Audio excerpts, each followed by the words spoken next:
Hey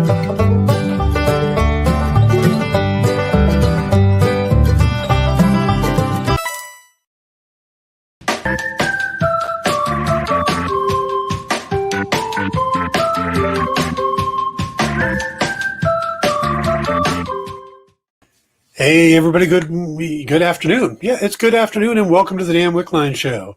I am your host, Peter Venkman, and I ain't afraid of no ghosts. And I gotta tell you, that's a true double negative there. And I'm a little surprised they actually let that go into a theme song like that. Huey Lewis would never have let that happen. All right, so if you haven't seen it yet, check out the new trailer for Ghostbusters Afterlife. It's surprisingly good. I pretty much Ghostbusters was off my radar. I know that they did the movie, a couple years ago with the all-female leads, and I haven't had a chance to see it. I haven't heard, and I haven't had a chance to see it, but I've heard that it hit or miss on that. But this looked surprisingly good and a lot like season 6 of Stranger Things. So should be interesting. It was more serious than I thought it would be too, which I like. So I'm now looking forward to this movie. But today we're not here to talk about the news, whether the Huey Lewis kind or the comic book film industry type. We are going to spend the next hour talking with a writer named Kevin Joseph. He is the writer of Tart, which you've done as a Kickstarter for a while now, and now it's going through Scout Comics. Is that correct? That's absolutely correct. But if you ever want to talk about Paul Rudd, I'm here. I'm not censoring Ant-Man. All right. Well, hey. We'll have to see how this conversation goes. We got time at the end. We'll go back to Paul. Maybe Kyle can find us a clip of that Mac and Me trailer that he shows on Conan O'Brien all the time. So poor Kyle's in the background going, "I got to do what?" All right, so let's just roll right with it, and let's talk about Tart. What is Tart, and how is it that you are one of the few writers to actually come on board of someone else's book? I think that I am extraordinarily lucky to have come into this situation. And I think most writers, given the opportunity I was given, would have said yes. We just aren't given this opportunity very often. A friend of mine introduced me to Ludovic Soleil, who was the artist and co-creator of Tart. And he had this amazing artwork on this crazy, chaotic story about this character, Hell Strawberry, where she bounced around time and just killed demons. And it zipped everywhere. It was kind of, I like to say, a Tank Girl feel, because it was beautifully nuts. And he wrote himself into a corner. And the reason he wrote himself into the corner is because, he's an artist and he wanted to draw 1800s China. And then he wanted to draw, the French Revolution. And so that would be one issue of Hell Strawberry. And it kind of was a chaotic, and he lost his train. And I said, I can't get you out of this corner. I don't understand that. But if you'll let me play around in your toy box, I think we can work together. And that's how we did it. So I do think any writer who saw his artwork would have happily joined his journey. Now, you said that he had artwork already. So did you craft a story based on existing pages? No, I was unable to do that. What he had showed me had all this amazing promise, but it was sort of like a sitcom. There were multiple characters that were so ingrained, and not knowing them and not knowing all of the backstory to them, I couldn't figure out how to go with what he had. But I did know, okay, so these are time travelers. Great. They fight demons. Great. okay, what if the story was a little more of a detective story where we find out with the lead character what the problem is, as opposed to just arriving at it. And I kind of pitched that idea, which became issue 1, to Ludo, and he said, "This doesn't feel like a Hell Strawberry story," which was his character. "Let's just start a whole new thing, and we can play with whatever elements the two of us decide on." So we've incorporated some of the characters of Hell Strawberry, but it is an entirely different story than what he was telling. Okay, so the book's called Tart. Is the main character named Tart? Yes, codename Tart Acid. Yes. Okay, tell me about her. Tart Acid is a time-traveling demon hunter who wakes up at the beginning of each adventure without any idea where she is or when in time she is, but she does know there's a demon causing trouble, and it's up to her to find it. That's the convention pitch. That's what I go out and get people. Who she is a young lady who is new to this organization, who protects the time stream, who is doing everything she can to live up to the expectations of the people around her, and succeeding a lot and failing sometimes. Okay, so it sounds like the premise or the driving thing is a little Quantum Leap-ish, where he would just suddenly wake up in somebody's body and have to figure out what's going on and what he's got to fix. Absolutely. So, okay. So what is she like personally? I think that she is her most defining aspect as a fighter is a survivor. But as a character, I think she is someone who is a little lonely because of the way the job is built, who is looking to bring good into the world. Okay. All right. And you said that she's got some characters that you brought over from the other book. Mm-hmm. And so I assume there's some new characters. Tell me about some of her supporting characters. She is an agent of a group we call the Toxic Fruit. So she can be sent to 1950s New York to find something. And one of the other agents can be sent to the 1900s Russia to find a werewolf. Some of the people that she works with are Gloom Tangerine, Lemon Lamorgue, Cherry Macabre is their boss. Now, these are all just code names that mean nothing on first glance, but they are the other people who work within the agency. And each one is doing the same thing. Their goal is to protect the history from demonic incursions that throw us into chaos. They're all doing that, but they all have a different mindset. Gloom Tangerine was born in 1902 Russia. She's one of 6 children, 2 that lived past childbirth. When she goes into a situation, she's not quite as worried about, collateral damage to humans as Tart Acid, who grew up in our time period where life is more, noble. We cherish life because we haven't seen death the way people in the past have. Okay. And Gloom kind of, people die. If 3 die while I kill that demon, well, I needed to kill that demon. Whereas Tart would be hurt by that. And each character brings a little bit of the time period that they lived in to how they do the job that we're asked them to do. Okay. How did Tart end up part of this group? We have not told the audience in our book, so I think I'm going to keep that quiet just now, but it's coming. I can say nobody comes to this organization without some skeletons in their closet. They are all the souls of murdered teenagers. And basically, our character Death gives them an option. Go to your eternal reward in heaven, or risk your soul to fight the kingdom of hell, which killed you. And some people say yes, and some people say no. And Tart obviously said yes, but we have not explained exactly how her life on Earth ended. Okay.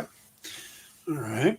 Now, you've been doing these through Kickstarter, mm-hmm. and you're on book, what, 12, 13? 13, yeah. Okay, so you're kickstarting book 13 right now. Yes, sir. Okay. But that's not everything. You've also got this, you're doing this in conjunction with Scout? Well, how can I say this? Scout allows us to raise funds to make the book on Kickstarter. So Okay. my Kickstarter books are not in conjunction with Scout. They bear no responsibility if I screw up and don't deliver the books. Now I'm going to, because this is our 10th campaign and we haven't been late yet. So I'm going to deliver the books. I can't promise I won't be late because life is life, but I'm going to deliver it. But Tart has nothing to do. Scout has nothing to do with Kickstarter. Okay. But when we get the existing books in the can and we finish what we called a season with Scout, so that's the first 7 issues of Tart became season 1 at Scout. They then put them out into comic shops, and then you get an entire season. The comic shops get it. When I finish season 2, they're going to have a trade paperback for season 2, and then the issues. And Tart 13 is season 3, issue 1. So we're allowed to use Kickstarter to raise funds to keep creating content so that Scout can go to comic shops and say, we're going to deliver these books because Kevin and Ludo have already finished the 5 they need to finish. Okay, so the first arc is 7 issues. The second one is 5? Yes, sir. And you're starting a new arc, the 3rd book season, and it's going to be 5? About 5, yes. Okay. Some of our issues go, 32 pages, but it might be broken into 20 pages, so I can get a little more content if I can create a nice break point in it. So it'll be about 5. It could be 4. It could be 6, depending on how the stories go. I've written the first 2 of the season, and the last 2 to 3 stories are just outlines right now. Okay, so if somebody joined your Kickstarter and liked issue 13, the start of a new arc, they could then go and find the trades in comic shops. They could absolutely do that. There's a tons of way to do it. What I'm doing in this Kickstarter is I have a $25 catch-up tier that's just the first 7 stories, so that you can read that physically and you'll get a digital PDF of all 13 issues. Okay. You get the first 7. If you love it, you can go right to your local comic shop and say, I want Tart Soul Searchers, which is 8 and 9 collected. I want Tart Origins, which is 10. And in September coming out is Tart's Devils and Demagogues, which is 11 and 12. And, if you get that catch-up tier, I'm gonna send that on as part of the thank you notice. All right, here's the way you can do it. You can get it really cheap at your local comic shop. You don't have to pay shipping if that's something you don't want to do. Right. And it's just going to work out really nicely because once I got with Scout, I actually started lowering how many books I printed from a Kickstarter, because I don't want to be in competition with Scout. I want to synergize it nicely. So people who back the Kickstarters now for 8, 9, 10, 11, 12, they get a very kind of rare book. Mm-hmm. Whereas before I had Scout, I was printing in the 1,500 to 2,000 range. All right. So when you do a book through Kickstarter, it's separate from the books that come out from Scout. Mm-hmm. So is it a different cover, or at least different trade dress, stuff like that? Always going to be a different cover. Always going to be a different cover, and that is part of our contract with Scout. They will not reprint a cover for local comic shops. They've got to give the local comic shops something new and interesting and fun. And so that's part of what we do with them. The interior story is often 99% the same. One thing we did is issue 11 and 12, you've got a cliffhanger between 11 and 12. Well, 2 different comic issues, the pages that we had were perfectly fine.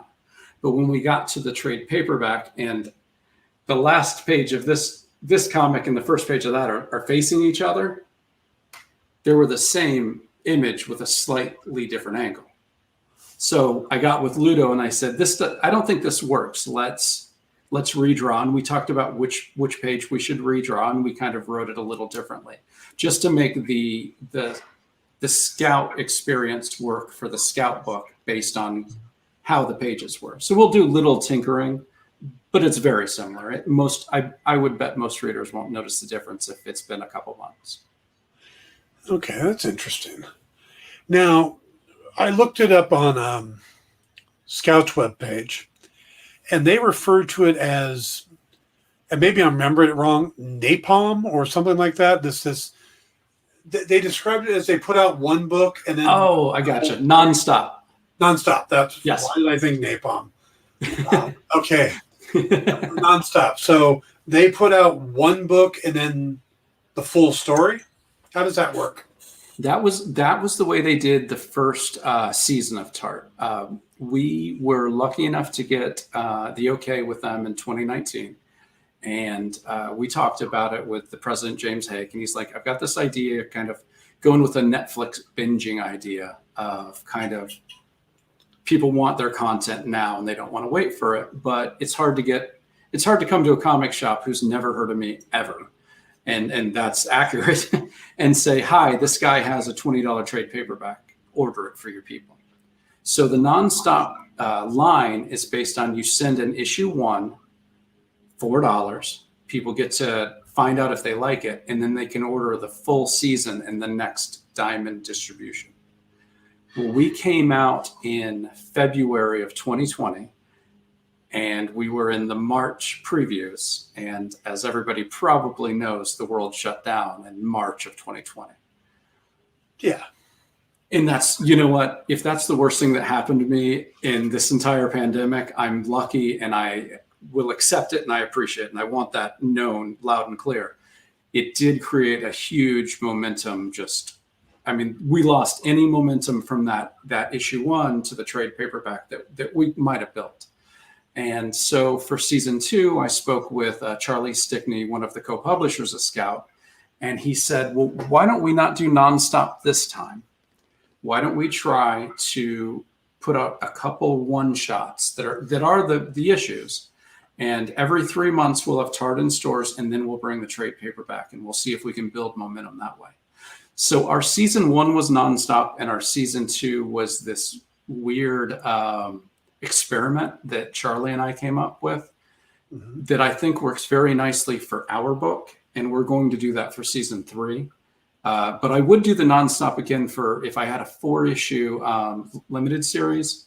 I might do the nonstop again because it's issue 1 is out, and then boom, you get the whole thing. Now, what kind of feedback did you get on that? Because if somebody's buying the individual issues, they seem like they want the individual issues. If they buy issue 1, 2, 3, 4, 5, where buying issue 1, then buying a trade, where they get issue 1 again, that just... Yes, they do. But it's priced as if issue 1, the price you paid for issue 1 is out. So in our trade paperback, it was 160 pages of story for $20, whereas that would be 24 to 30 without it being part of nonstop. So basically, if you liked issue 1 and bought the trade paperback, you got it for free. But you have to do that mental math to get there. We had 2 shops. We had 2 shops that came back saying, "Don't love this, won't be part of it." And I have to respect that because they're on the ground, they're doing their business. I had some shops saying, "This sounds fun, let's try it." And then, of course, you don't hear back from most shops. So I would say the jury is out on shops, what they like. I will say one of the shops that came to me and said, "I will not do this. It makes me angry. You shouldn't do 1 and then do the trade paperback." I wrote back, "Absolutely, that's fine. Can I reach out to you when we just have the trade paperback?" And his answer was, "Well, how would I know that it would sell?" And I decided that shop was just a loss for me because they weren't going to work with a new writer either way. They were going to buy 3 issues of number 1, and they weren't going to order issue 2, 3, 4, 5, or 6, and 7 anyway. So partially that store, and it's their business. I don't want to complain about it because it's their business and they know it. But that store wasn't going to take a chance on a writer nobody's ever heard of and an artist nobody's ever heard of, no matter how good the story was. Now, Kyle says some retailers are letting people bring number 1s back for an even bigger discount on the trade because it keeps the momentum going. Now, that's a good idea. I like that. And I like the idea because sometimes people will buy a number one issue for the collectability. Mm-hmm. Because, I mean, it is pretty standard, and I wonder if this is why Scout did it. It is pretty standard in comics that you get up to like a 50% drop off between issue 1 and issue 2 because you go from the speculator market to just the people interested. And most of the time when you put it out, you solicit issue 1 and issue 2 before issue 1 even comes out. So it's not like you're carrying the story. The story is not carrying you. You're right. you're asking them to gamble twice, basically. Exactly. So I do see an advantage. Yeah. There is, and Charlie did something else. Charlie and David, the co-publishers. Now, I'm not involved with this because my books are coming out slightly differently. I'm just a weirdo that don't ever do what I do, kids. Just do it your way. You'll probably do it better. But I've lucked into a lot of things. What they found during the pandemic is they were selling out of issue 1s, and nobody was ordering enough of 2 and 3. So now they're taking a pause between issue 1 coming out. Mm. They're giving shops 2 months to find out if the books are selling, and then they're soliciting for issues 2, 3, 4, and however long. So they're trying to give shops the information now so that there isn't that precipitous drop, or so a shop doesn't take a chance and stick with number 2s that aren't going to sell. It's their way to try to even that out for both the creators and the shop. And I think that's going well. I would have to ask the shops whether it is. But at least you're not asking a shop to order 50 number 1s and 50 number 2s. But you're also allowing the shop to order 30 number 1s and find out that they're going to sell 22 number 2s and order that many. Interesting. Because, I mean, that's kind of been one of the industry gotchas, is trying to judge issue 2 based off of no sales results, but also getting it out fast enough to keep the momentum. So you are sacrificing some momentum by giving the pause, but you're allowing the retailer to discover what the audience might be. That is a little tricky. It's tricky, in my opinion, as an independent creator. So I go to a shop for the first time. You've never heard of me. I don't want my books. I don't want 70 of my books sitting on your wall for a year, because then you hate me. Mm-hmm. I would much rather you slow and steady get the books out. And if you order 12 and sell out, well, guess what? You can order 6 more next week. It's fine. But we don't want it to at a point where your issue 2, you're having to go to a second print immediately because nobody knew the series was going to be good. And it's we're all refunding this too, because last year was insane for everyone, and local comic shops more than most people. Oh yeah, absolutely. And the way retailers actually have to put their money up front, they're already invested in the stock, and then the pandemic shut down. They couldn't get people in their stores. Mm-hmm. Yeah, I mean, the fact that there are still comic shops out there is kind of amazing. Yeah, I was up in Cleveland. I went to Akron and visited my buddy Dan Gorman, and he talked about with his shop, which I would name check, but I can't remember right now, unfortunately. But Dan's a great dude and good artist. He said they went straight to the Facebook Live selling, and he was driving around Akron delivering comics to people for the first 2 months before anyone was allowed to even come to the show for pickup. So what I've seen shops do over this past year has been amazing. I mean, they changed how they did it, and they stayed alive. And I hope they're stronger for it. I know that a lot of bills have built up, but hopefully some of that flexibility is still there, and people are still doing the Facebook Lives, et cetera. Yeah, I know a buddy of mine who owns a shop in Long Beach, California, Mike Wellman, Atomic Basement Comics. He had just opened up. He was still a new shop.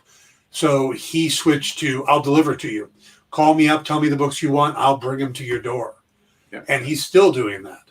He takes that's one amazing. day. Yeah, he takes one day and he hops in he's got a Dodge Charger and he drives all around wherever people are in Southern California and he drops the books off. And it's, I'm a little too far away for him to do it, or I'd invite him over and get dinner too. But but yeah, it's pretty interesting to see what the fallout of all this is going to be. So Scout's got some interesting ideas. So it's a fun group. It's good creators. That what I like about Scout is, I've worked with Source Point Press, and I like this too. It's just a bunch of people trying to tell the best stories they can. Yes, we all want to make some money. Yeah. I mean, no one should pretend we don't, but it's getting cool stories out, and it's nice to have Kickstarter and these smaller publications who will take chance on somebody, because I've been doing this for 8 years. I'm still like new, and for anybody to take a shot on me, I appreciate it immensely. I've been doing this for 25 years, and I still feel new, so I understand. Now, all right, we are coming up to the halfway point. So if Kyle's there, I'm going to go ahead and throw this to a quick break, and then we'll come back and we'll talk some more about the actual Kickstarter and maybe some of the rewards people can get for different tiers and stuff. So be back in just a moment.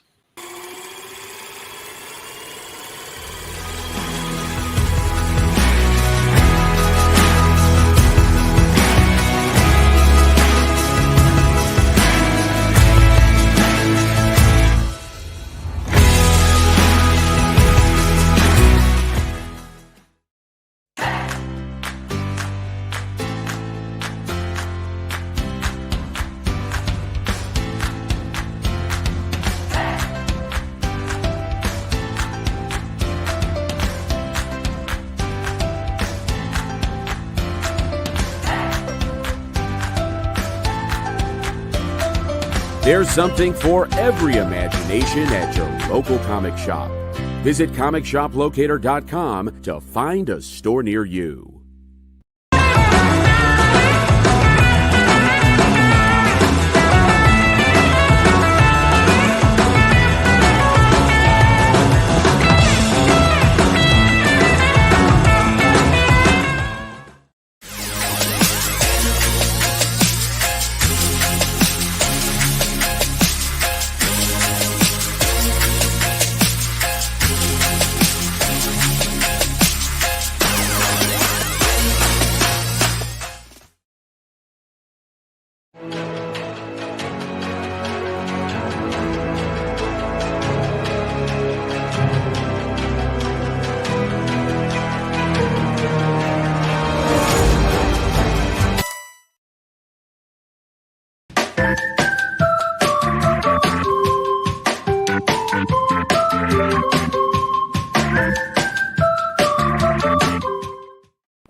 Hey, everybody. Welcome back. We are talking to Kevin Joseph of Tart Comics, oh, there he is. I was like, where's Kevin?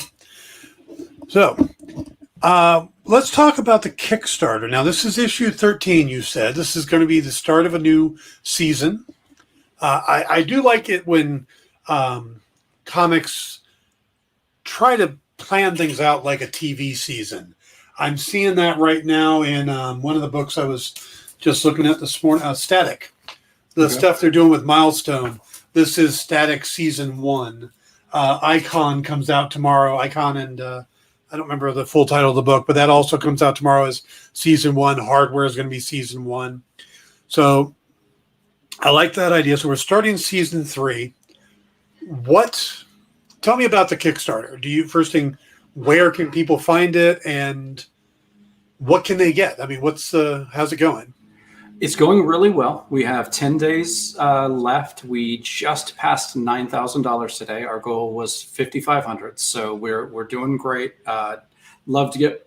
At this point, would love to make more money, but it's more about finding more readers. We just want to build the readership.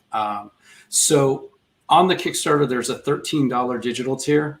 So $13, you get all 13 issues emailed to you, as well as the Hell Strawberry trade paperback that Ludo has written in universe. He did this one after we had started working, and it's Hell Strawberry sort of on the side.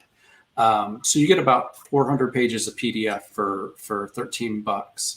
That's at Tart. I've got the link up here. We've got the Kickstarter in the chat. Oh, you do it? Okay, cool. Yeah. So yeah, you can hit that link. Basically, in issues 4, 5, and 6, Tart Acid went on a training mission in the world's most haunted waterway. It's called Trunk Lagoon, and you can look this up on the internet. Basically, hundreds of Japanese and American naval officers and soldiers or naval people were killed in a battle around this island, and it is now haunted, if you want to use the word, by something called demon drumming or phantom drumming and ghost lights. And no one knows exactly what these things are. So for issue 4, 5, and 6, we gave our in-universe answer to what is haunting Trunk Lagoon. We look forward into our outline of something we wanted to play with. And we knew that Tart Acid was going to visit the lost city of Atlantis. So we decided, what's haunting Trunk Lagoon? Mermaids. And they hate Tart Acid. And we decided that because it's time travel, why don't the mermaids know who she is because they've met her, and she doesn't know who they are because of, shenanigans of time travel. She hasn't met them yet. So this is our first time that we've gone back to an issue. And to me, it's just a lot of fun. Ludo actually created a second artistic style for this issue. So on one page of the issue, Tart Acid is narrating, and it's drawn one way. And right next to it is another narrator narrating what happened. And the art style and the lettering style are completely different. So throughout the whole issue, we just play with perspective and how whether you're a hero or the villain is a lot the matter of perspective. And I can't go too much more into that. Right. But I'm really proud of it. I just read the entire 32 pages with the letter giving the final go. And I think we did something that I'm very proud of, especially because it was an experiment and we didn't know it could have been a colossal failure. And I don't think it is, but the readers will tell me when the book comes out. I got to tell you, as you were telling that story, it reminded me of this horrible joke. And because it's my show, I get to tell horrible jokes. But I was in a band about 10 years ago, and it never went anywhere. But my guitarist comes in, he says, "So I got a joke for you." I went, "Go ahead." He says, "All right. So this guy is going on vacation. He goes over to Hawaii. He gets off the plane, and he starts hearing drums. And as he gets to the bottom of the island, they put the stairs, they put a little layover him, and he goes, 'What's with the drums?' And she says, 'Oh, drums very good. Pray drums never stop.'" And the guy's like, okay. So he gets in a taxi and he's driving along and he's still hearing the drums. And he gets to the cab. He goes, "Cabby, what's with these drums?" He goes, "Oh, drums are very good. Pray the drums never stop." He's like, okay. So he gets to the hotel and he's checking in and he can still hear the drums. So he asks the woman at the counter, goes, "Okay, what is with these drums?" And she goes, "Drums are very good. Pray the drums never stop." He's like, No, I get it. The drums are very good. Why do I have to pray they never stop? What happens when the drums stop? And she goes, "Bass solo." That's definitely an in-band joke. Yeah, I was the bass player. So. It reminds me a little bit of one I heard from Dave Grohl. He said, "What's the last thing that the drummer says before he's fired? Hey guys, I just wrote a song."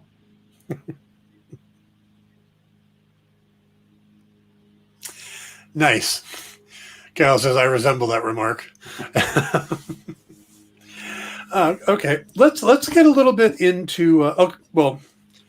You talk about the $13 tier, the digital, and I assume there's physical copy tiers. Is there like a Mac Daddy tier where they just get everything, all the printed copies, stuff like that? Yes. Now, I'm assuming most of the people viewing are in the United States, but there could be some people outside. Because of weight issues, this is only for people in the United States. You get all 13 issues for $75. And as I said before, issues 8 through 12 and 13 are extremely small print runs in comparison to 1 through 7. So that's why there is an enormous price jump between going from 7 issues to 13. But we started printing in the United States because there's a printer across.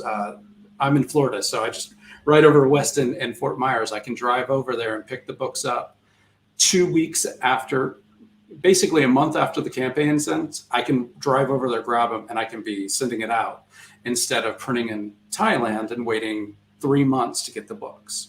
Yes. With that is higher price per book, and we're printing fewer. So as the prices have gone up, unfortunately, we have to charge more, of course. And that's why 7 issues for $25, or if you want all 13, you can get them for $75. Another great thing is, like you said, get issue 13. If you like it, go to your comic shop and say, I heard this guy has a comic and I can get the first 12 chapters, like go to Preview World and look it up. I can get you the codes. So basically, we're here any way you want to read our book. I'm good. We're going to be in libraries soon, hopefully within a couple of weeks. If you want to rent it from your library for free, read the book. All right. Now let's go a little bit more into Kevin Joseph himself. Oh, no. So tell me about Miss Hopkins' 4th grade class and your creative writing Fridays. Oh my gosh. Oh, wow. This is when I learned how to write, and I learned by blatantly stealing another child's gimmick. So my 4th grade teacher on Fridays used to have us write a short story. It was always a prompt short story. So you'd walk in and she'd have written up, "It's been raining for 4 hours." And you had to write a short story, 2-3 pages, nothing too long. And the first probably 3 months of 4th grade, I didn't finish a single story because I didn't know how to start. Literally, I would just sit at a blank page and I had no clue how to start a story. And I would get F's or D's because what I finally got out was terrible. And then I read one of my friend Ian, whose stories were always read. She'd read 3 to 5 stories of the good ones. His stories always got read. And his story started, "My name is Ian Blank, and I am the world's greatest, I think, private eye or secret agent." And I went, oh my God, that's a great way to start a story. So for the rest of the year, every short story I wrote is, "My name's Kevin Joseph, and I am the world's greatest." Whatever the prompt was led me into it. But once I had started writing that sentence, everything flowed, and I started finishing the stories. I started turning them in, and she started reading them as one of the 3 to 5 best. So if I hadn't completely plagiarized Ian, stolen his idea, I don't even think he liked me after that because it was so blatant that I stole it. I would not be a writer because I would not know how to start a story. So steal, kids, steal away. Does he get a percentage of your profits? I mean, because it seems like he should have worked a deal. Let me put it this way. If anything ever happens, maybe I'll get him something special because he probably should. I'm not going to say any percentages because he's smarter than me. He could probably work it out. But I don't know. If we ever make one of those $400 statues, maybe I should just grab one and send it to him and not tell him why. Now, you mentioned you'd worked with Source Point Press. What did you do with them? We did a one-shot called Morte. David Bishop and he's the artist. I came up with an idea for a mostly silent comic. Actually, it was silent when I sent David the script. Mm-hmm. And it was a story that I thought was completely impossible to market. It was a one-shot, which I didn't think any publisher would want. And I didn't know how I was going to sell it, but I loved the story so much. after I wrote it, I reached out to David and asked if he wanted to do it. And the email started, these are the 8 reasons you should say no to this offer. You know, he read it. He emailed me back a week later and he said, I can't get this story out of my head. I have to draw it. And I said, remember, I don't know if we can get a publisher. I don't know how we're going to market it. This might be for 10 people. And he said, I don't care. I've got to draw this. I said, fine. When we had it drawn, we were like, okay, worst case scenario, we Kickstarter it. We see what happens. But a friend of mine was doing a podcast called Comics, Pros and Cons. His name's Derek Becker. And he said, this feels like a Source Point book. Would you have any interest in showing it to them? And I said, I would, but it's a one shot. I don't know how interested they'd be. And he talked to Travis McIntyre, and Travis likes to have some one shots going out, because a one shot's great because they're just con like ninjas. They're at every con and they're just selling books. Well, a great way, you get somebody that's going to try Salvagers or Ogre or, you know, Holliston or whatever. You can sweeten that sale by saying, here's one more, here's a one shot. So Travis read it and said, yeah, if you're interested, we'll take you on. And we were like, heck yeah. And that's why I've always respected SourcePoint, because they took on a book that the only thing going for that book is the book. It's not David or I's name. It's not anything you can market. It's not a concept that sells, because it's a day in the life of the last man on earth. It has nothing to do with how everyone else died. It has nothing to do with him surviving. It just has to do with how he has mentally chosen to survive this circumstance. Okay. Sounds interesting to me. I got to tell you, sometimes those are the most interesting stories, when it's just something, just a blip of time or a moment of time in a unique situation. So yeah, that sounds like a good thing to pick up for SourcePoint. Now, what else have you published outside of Tart and Morte? Well, I've on my own done 2 other series. They've been, you know, Kickstarted or just funded and printed. One is called The Poodles of Potter's Peak, which is for kids aged 2 to 6, maybe 8 if they don't want their characters to punch each other in the face. So that, to me, that's a way to just have something for a little kid at a con. Hey, I got something cute. Mom, this is bright colors, cute dogs, funny story. No violence, and an introduction to comics. And the other one is our Tick Meets Teenage Mutant Ninja Turtle called Underwars, which one of my best friends and I write together, and he draws. And it's just literally, the concept is, if you put men's tidy whities on animals, they develop human consciousness, and some develop severe personality disorders. Go. How is this discovered in the story?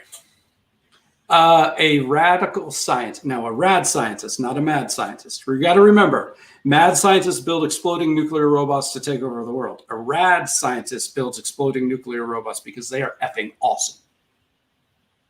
So okay. a rad scientist grabs a monkey out. He's going to take a parrot's brain out and put the monkey's brain in the parrot and see if the monkey brain will talk. And before he does, he decides to take a cool Christmas picture of a monkey in underwear, and the monkey immediately starts talking. That is the science.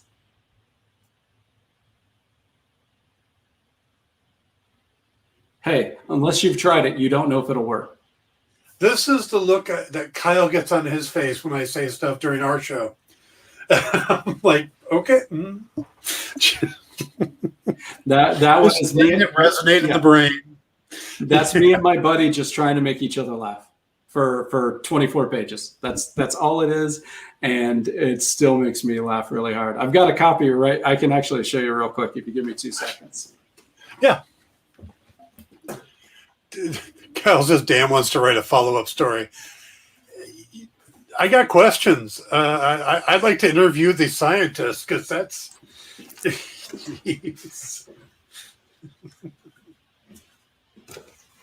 Kyle says, I want to do a follow-up story. Yep, that's a monkey in underpants. And that's our psychotic bunny. Uh-huh. Is he wearing 2 pairs of underpants? Well, yeah, we don't know why he put it on his head. but he's a psycho. So that's your warning. If they put it on their head, watch out. Okay.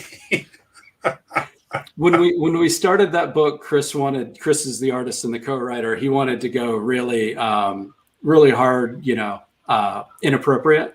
And I said, hold on, we don't know if we're doing Adult Swim or after school cartoon. So let's just say silly and let's keep the inappropriate stuff out. So we went to the con floor, and the way Chris draws the bulge almost three-dimensionally, we realized any kid like 12 and under self-selected away from that book. They wanted nothing to do with it. So I was like, Chris, put everything in you ever wanted, because kids don't like it. So let's go to the college kids and people that might really enjoy 420 as a time of day. It's now geared towards them. Yeah, Kyle wants to know where to buy it. I might be able to get some up to the store.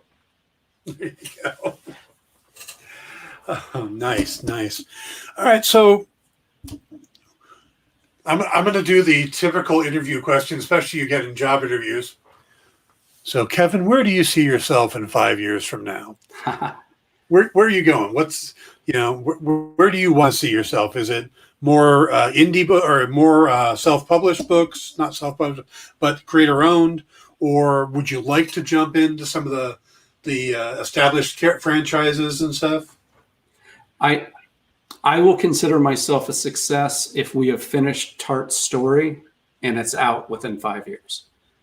And that will be my success. Okay. I would love to do more 3 to 5 issue limited series and just see where they take me.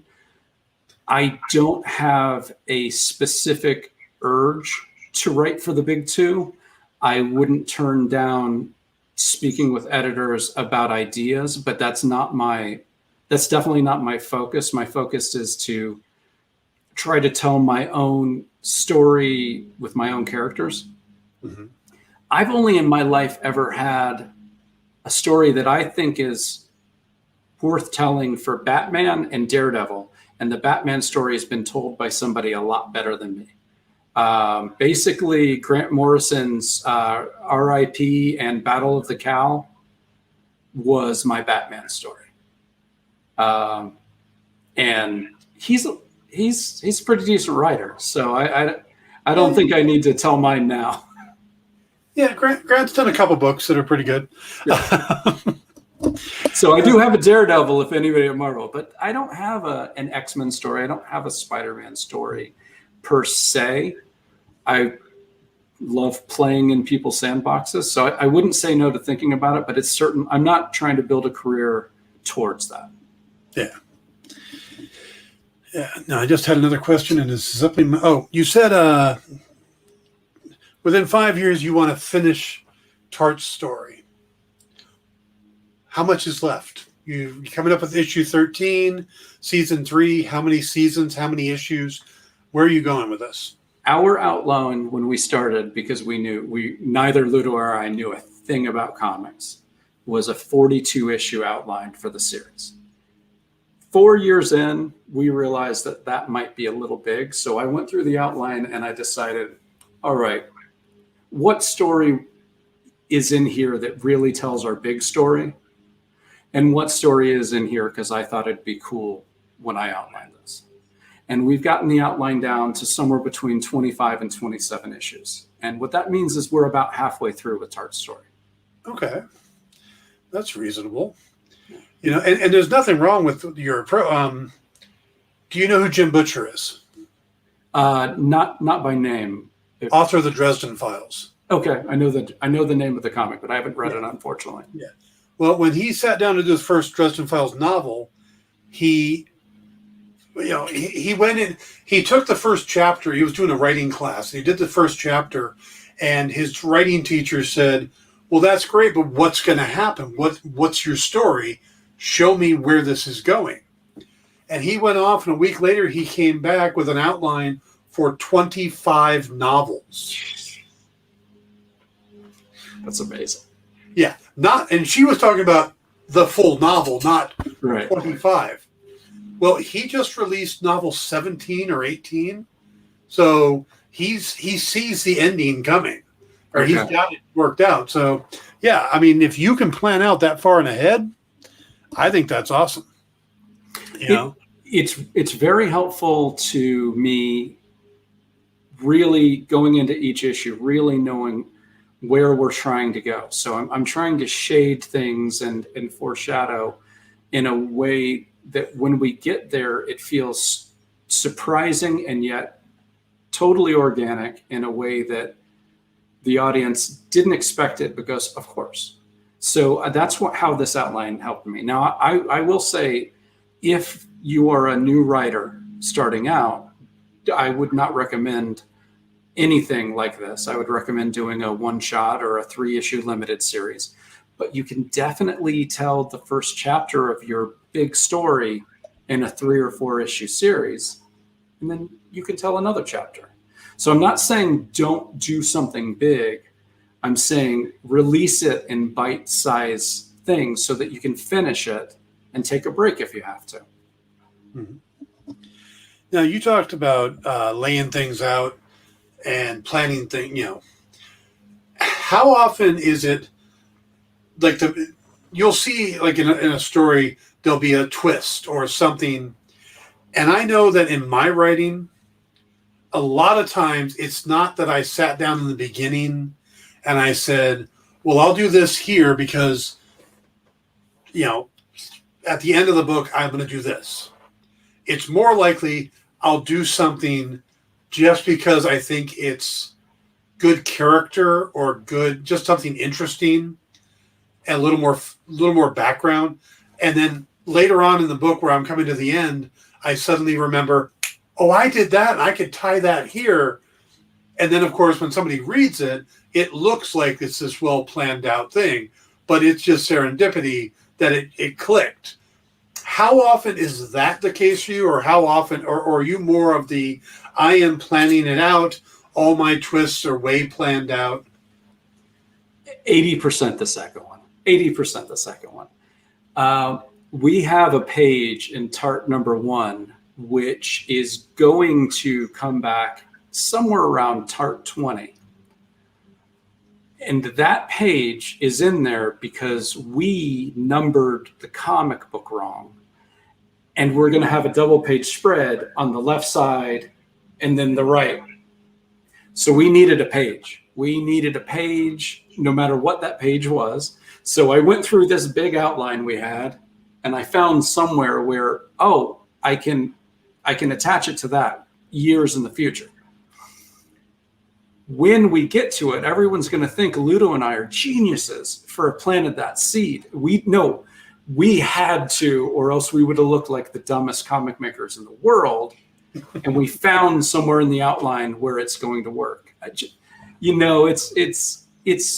I'm not that smart. We find the things and we try to make ourselves look good later. But no, I'm not that smart. All right. Now we got a couple minutes left, so let me turn this back around to Tart and for new readers, because that's the big thing. You're here because you want to connect to new readers. Right. So take a minute or two and just address new readers why they should pick up Tart, whether it's in their shop from Scout or go out to your Kickstarter and pick up issue 3. What is it about Tart that they're going to love? Well, I try to make every issue its own complete emotional journey. So if I saw you at a con and you had a Hulk versus Thing t-shirt where they were punching each other, I wouldn't try to grab you. I wouldn't try to say this is your thing. But if you're wearing a Sandman shirt, if you're wearing something in the Whedonverse, I might try to grab you and say, look, if you're looking for a story that's going to be a little different than you usually get, with a little humor, a little action, and a lot of emotion, this book was made for you. If you're looking for a punch out every issue, it's not for you, and that's okay. And I love when the Hulk and the Thing punch each other. I'm into it. I didn't write this book for that part of me. So I would say that if you're the person who gravitates to to Image nowadays, or the Karen Berger imprint at DC Vertigo, if you're a Vertigo reader and Image reader, I would say give us a chance, and I think you'll fall in love. And if you really want to see, Captain America hit Taskmaster in the face with the shield, I would say go buy Captain America, because it's awesome to see him get hit in the face with the shield. But there's going to be issues of our book where it's just two people talking for 24 pages. We have one of those in the outline. I don't want you to know, you don't know what you're going to get with each individual issue. And I kind of love that. And I hope, and the readers we found love that, but that's my thing. If you're a reader and you want to go on an emotional journey that you weren't expecting, give Tart a try. Sounds like a good description for the current Loki series too, especially with episode 1 and episode 6, where people sitting around talking. Yeah. So I will say this: if you enjoy the way the Loki TV series played with time travel, you will enjoy the way we play with time travel. I'm not saying that they have read our book. I'm saying that we came to it with the same thought of, when they showed up. Let me just put it this way: they showed up at the volcanic eruption of, was it Pompeo, I believe? That's the type of thing that could easily be in one of our stories. Luckily, it's not in our outline, or I'd have to be changing it now, but it's something that could easily be there. All right. And speaking of time travel, we are out of time, so I'm going to have to get us out of here so we can get on to our next show. Kevin, thank you for joining us. Check out Tart. You can scroll up in the chat and find the link to the Kickstarter. Also, you can find them through Scout Comics at your local comic shops or through Previews World.